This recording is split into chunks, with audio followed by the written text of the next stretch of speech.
Ah, essas ferramentas aqui a gente já resolveu na mão mesmo, né? Que é o orbitar. Mas você pode usar aqui também se você tiver dificuldade em lembrar de como usar no mouse. Você pode usar o orbitar aqui clicando uma vez aqui. Só que aqui, ao invés de você usar o botão do meio, né? Como você habilitou esse comando aqui no menu, você vai usar o botão esquerdo para girar. Pode ser um pouco confuso, mas se você preferir dessa forma, não tem problema algum. O pan é a mesma coisa, tá? Assim como o zoom. O zoom ele é bem parecido com o screw do mouse, né? O screw de você rolar para frente ou para trás. Aqui eu estou usando o screw do mouse e aqui eu estou usando o zoom agora, ó. Só que eu mantenho o botão esquerdo do mouse pressionado e arrasto o mouse para frente ou para trás. Tá? É bem parecido com o screw do mouse. A diferença é que o screw ele é um pouco mais, ele é um pouco mais travado, né, de certa forma. Ele vai rápido, ele vai devagar. O zoom ele é mais fluido, né? É quase que uma animação, vamos dizer assim. Na prática, eu gosto de usar o zoom quando eu vou fazer um zoom mais delicado. E eu gosto de usar o screw do mouse quando eu quero algo mais bruto, né? Por exemplo, estou trabalhando aqui com um condomínio. Às vezes o zoom ele não vai me dar o zoom que eu quero, assim, rápido. Aí eu uso o screw do mouse para ir já rotacionando, orbitando e tal. Então, funciona. As duas ferramentas são bem úteis, só que uma eu gosto de utilizar de forma mais detalhada e tal, né? Posicionei aqui a câmera, uso o zoom. Por que que eu uso o zoom aqui? Porque às vezes você usar o screw, ele vai tirar o posicionamento da câmera, porque ele vai seguir onde que está teu mouse, ó. O mouse está aqui no canto, por exemplo, ó, aqui em cima, ó, ele vai dar zoom para cá. O mouse está aqui embaixo agora, ele vai dar zoom para cá. Se você usa a ferramenta em si de zoom, independente, ó, de onde que você vai dar zoom, se vai ser aqui em cima ou se vai ser aqui embaixo, ele vai sempre é, ele vai sempre manter a câmera. Então, quando eu estou com a cena quase pronta, eu quero só dar um zoom para frente ou para trás, né, tirar o zoom, eu faço com ele, tá? Com a ferramenta de zoom, ao invés de usar o screw do mouse, ok? Como é que é o modelo centralizado? Você clica no objeto, clica no modelo centralizado e ele vai centralizar uh, um modelo, ele vai centralizar o... Aliás, não, perdão. Esse modelo centralizado aqui é como se fosse o Zoom Extend do AutoCAD. Então você pode utilizar o atalho que é o Shift Z, mesma coisa, tá? Como que ele é útil? Você está aqui trabalhando ó, e você entrou na parede e você não consegue sair daqui. Aí você pode usar o modelo centralizado. Vem aqui nele, pum, resolve. Você sai da parede. Ou também o atalho dele, você pode usar o Shift Z, também resolve, mesma coisa. Ó, tranquilo. Para você centralizar a tela a um objeto, você clica com o botão direito, ó, e a gente vai ter a opção aqui de centralizar objeto à cena. Deixa eu só achar aqui, a seleção de zoom é esse aqui, esse cara aqui. Pronto, botão direito, seleção de zoom. Então você vai dar o zoom máximo, vamos dizer assim, ao objeto que está selecionado. Então se você tem esse de cá, ó, seleção de zoom nele aqui de trás, tá? Tranquilo. Matheus, para que serve isso aqui? Essa seleção de zoom. Vamos dizer que você está trabalhando aqui com um objeto bem pequeno, tá? Bem pequenininho mesmo. Desse tamanho assim. Às vezes, quando está trabalhando com um arquivo muito grande, o SketchUp ele fica meio que otimizado para cenas grandes. Então, por exemplo, você está fazendo um condomínio, aí nesse condomínio você fez uma casa e nessa casa você fez um lavabo e nesse lavabo você está colocando o sifão. Nossa, o sifão para o tamanho de um condomínio é muito pequeno. Então, às vezes, você vai dar um zoom com o screw do mouse ou até mesmo com o próprio a ferramenta zoom, né? Eu usei o atalho aqui que é o Z, e ele vai, tipo assim, ele vai passar do objeto, ou ele vai voltar demais do objeto. Ele não vai ficar na posição correta que é próximo ao objeto. Por quê? Porque o SketchUp ele tá, entre aspas, ele tá bugado, ele tá otimizado para cenas grandes. E aí, nesse caso, aquela ferramenta de seleção de zoom vai ajudar bastante, porque você vai ficar próximo ao objeto sem ter esse bug, tá? Então, uma dica extra aí. Esse pedaço aqui de menus, ó, é inútil, tá? A gente não vai utilizar. E a gente vai depois entrar na parte de overlay, tá? A gente vai só fechar aqui as explicações mostrando a parte do sol, né? Que a gente habilita aqui do lado, ó. Ou a gente também pode usar um menu aqui em cima, ó, botão direito aqui, sombras. É a mesma coisa, tá? Isso aqui é a mesma coisa disso aqui. Mas eu prefiro usar aqui mesmo. O que acontece? Quando você habilita esse botão aqui, ó, mostrar e ocultar sombras, o que acontece? Ele gera sombras de acordo com onde o sol está posicionado. No caso, o SketchUp ele não mostra sol aqui, tá? Só overlay no render. Mas o que acontece aqui é a mágica, ó. Você vai gerando aqui, aqui são os horários do dia, né? Olha só. Ele vai mudando a sombra. Aqui é o TC no caso do Brasil é -3, mas que são de outros países, vamos dizer assim.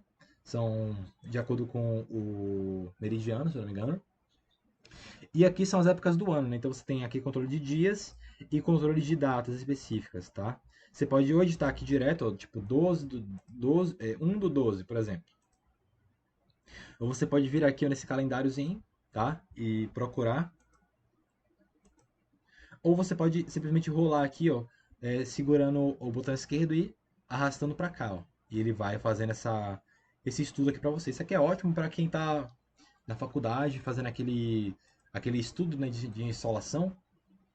E aí basta tirar print com os horários e tal e mandar para o professor e já era. E aí ajuda bastante. Ou também se tiver alguma decisão projetual, você pode, enfim, deixar o UTC aqui do local certinho, né? Colocar aqui data e a data aqui embaixo e o horário aqui em cima e beleza, tá? E aqui você tem basicamente essa ferramenta. Agora sim, ela é pesada, então eu não indico você utilizar, não indico utilizar o tempo todo, tá? Só quando realmente você quiser utilizar. Ou melhor, quando você precisar utilizar para fazer algum estudo, para tirar algum print. Nesse caso aqui não tá pesado porque a gente não tem quase nada na cena. Mas uma cena trabalhada, essa ferramenta aqui de sombra pesa bastante, porque ela vai gerar sombra em tudo, tá? Então, trabalha com ela desativada mesmo. Ó. Cliquei aqui, desativou. Pronto. Que é o seguinte, aqui é a parte de atalhos, tá? E aqui sim você pode colocar os comandos. Por exemplo, o tal do rotar, eu atribuí a tecla Q nele. Como é que você faz isso? Você vem aqui em atalhos, digita aqui, ó, rotar, por exemplo. Aqui, você clica aqui, ó, em adicionar atalho, nesse espaço branco, tecla Q. Se você por um acaso teclar a letra errada, né, não dá backspace não, porque ele vai ficar como se fosse backspace, tá? Não tem problema, é só você digitar a tecla certa. Então você, sei lá, sem querer digitou a tecla E. Tranquilo, é só você digitar a tecla Q por cima. Beleza. E aí você vem aqui no maisinho aqui, ó, e adiciona ele, tá? Nesse caso aqui ele vai dizer, a tua ferramenta está sendo utilizada para outro comando. Você pode dar sim, tá? Tranquilo. Nesse caso aqui era para a própria ferramenta em si, mas se eu não me engano, quando você instala o SketchUp 2020, ele realmente está em outro comando, só que é um comando meio que inútil. Então, assim, troca para o rotar mesmo.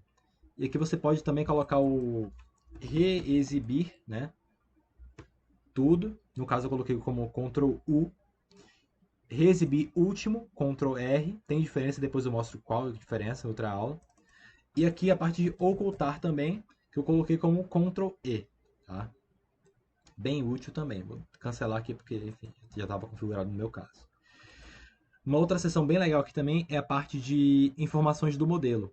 Aqui a gente tem controle de duas coisas que são bem importantes, tá? Ao meu ver. A escala do projeto. Então, eu particularmente para interiores eu gosto de trabalhar com 3 casas decimais, né? Eu trabalho em metros, mas eu trabalho em 3 casas decimais. Então você vem aqui ó, e troca, tá? Aqui é a parte de comprimento, aqui é a parte de área, aqui é a parte de volume. O SketchUp 2019 para trás, aqui é mais simplificado. Então ele é como se fosse uma coisa só aqui, tá? Aqui você tem um controle maior, mas a princípio é a mesma coisa. Se você receber um projeto que porventura tiver em outra escala, centímetros, aqui você também pode trocar para metros, ó. Se você se sentir mais à vontade em trabalhar em metros. Ou se, por exemplo, você quer escalonar um bloco, aí você entra no arquivo do bloco, só que esse bloco está em polegadas, sei lá, está em pés. Foi um bloco gringo, americano. Você pode trocar de polegadas para metros, ó, tranquilo, tá? Uma outra coisa bem legal também é o Purge, né? O Purge do AutoCAD Aqui a gente também tem, que na versão inglesa, inclusive do SketchUp, o nome é Purge, é aqui em estatísticas e eliminar os não usados. O que, que vai acontecer? Ele vai eliminar tudo aquilo que não está mais no arquivo, porque veja, por que, que o Ctrl Z funciona? Por que, que existe o Ctrl Z? Porque todo e qualquer programa, o computador como um todo, ele deixa arquivos temporários ali, tá? Arquivos como se fossem na nuvem, do próprio arquivo que você está trabalhando.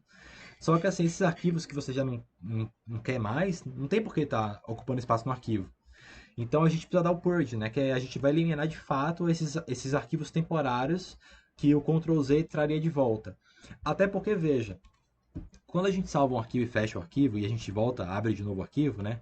O Ctrl Z não funciona mais. Então, assim, não tem mais porquê, não tem sentido manter esses arquivos, tá? Esses arquivos que não estão sendo mais utilizados. Então, periodicamente, sempre vem aqui em estatística eliminar não usados, ó. Tranquilo. Eu já cheguei a perder, ou melhor, eu já cheguei a ganhar, né?